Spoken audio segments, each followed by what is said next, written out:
Come to Mr. Sunil Ralan, sir. Your views on the policy again and your experience in as an SEZ developer, and why do you see a majority of Indian SEZs concentrated in the services sector and not manufacturing? How can this be changed, and especially in context of the Baba Kalyani Committee recommendations, which probably were on similar lines?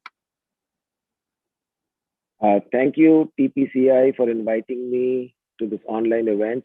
Good afternoon, Viratji, and my distinguished fellow co-panelists, and to the viewers and participants in today's webinar. The STBI scheme had already been in place before the SEZ policy was introduced. Real estate developers and the tenants already knew this business model very well. Once the tax incentives in the STBI scheme were phased out, there was an exponential growth in the IT SEZs. The manufacturing sector, didn't have similar opportunities due to a variety of reasons, and the restrictions and limitations in the SEZ framework didn't help much either.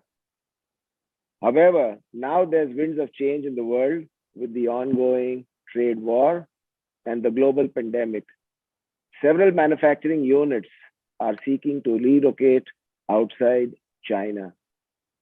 Many investors have found Vietnam, Thailand, and the other ASEAN region countries to be very attractive because of the stable policies and a predictable investment environment.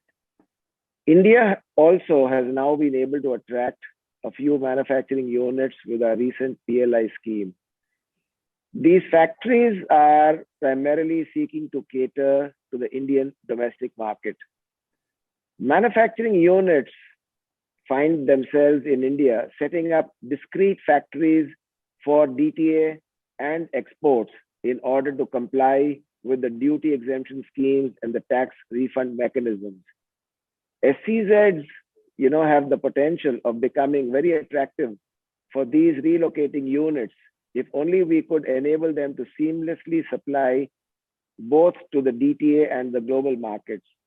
Now, by this, if you see the Chinese factories, they are supplying to the whole world, including into India. And Indian market share in the Chinese basket of exports is just under 2.7%, which means 92.3% goes to the other markets in the world.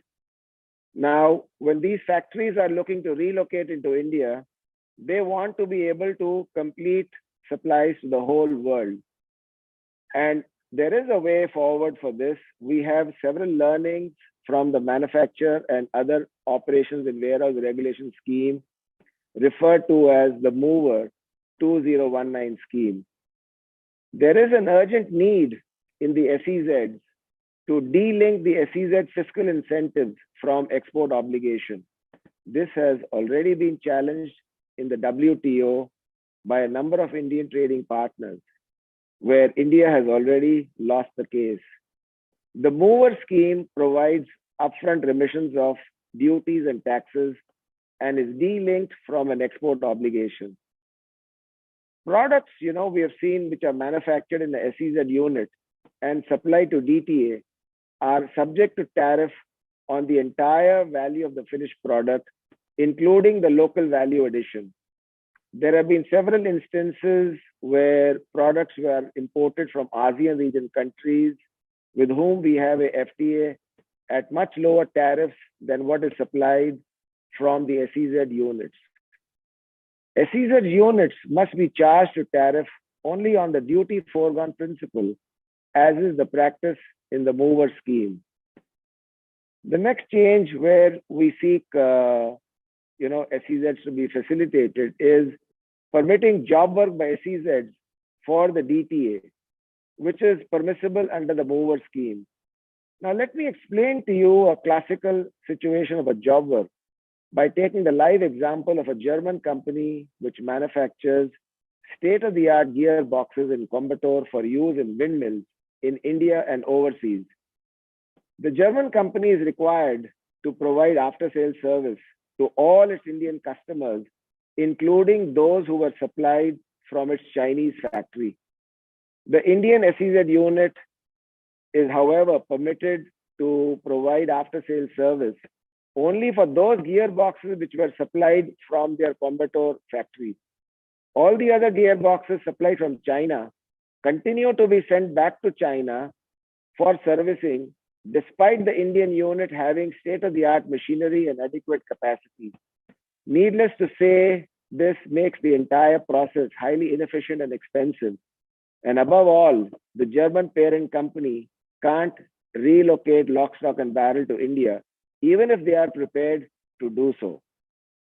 We have seen so many such situations for manufacturing, and where the manufacturing exports have a huge potential now in India. We find that we are tying ourselves up with our own policy mechanism, which we need to, have a relook and a revisit. And, India against these ASEAN countries is definitely placed at a very strong position and an advantage, because if you look at the countries, whether it is in Singapore or in Thailand or Vietnam, the domestic market is very, very small. In India, the main attraction is the domestic market. And just as I shared with you the data, 2.6% of the Chinese exports is coming to India, and 92.3 goes to the rest of the world. Imagine in theory, if factories like this were to relocate to India and access the 2.6% markets made from using the Make in India concept, and their factories could export 92.3% to the rest of the world, the kind of change that manufacturing in India would see. Thank you for now.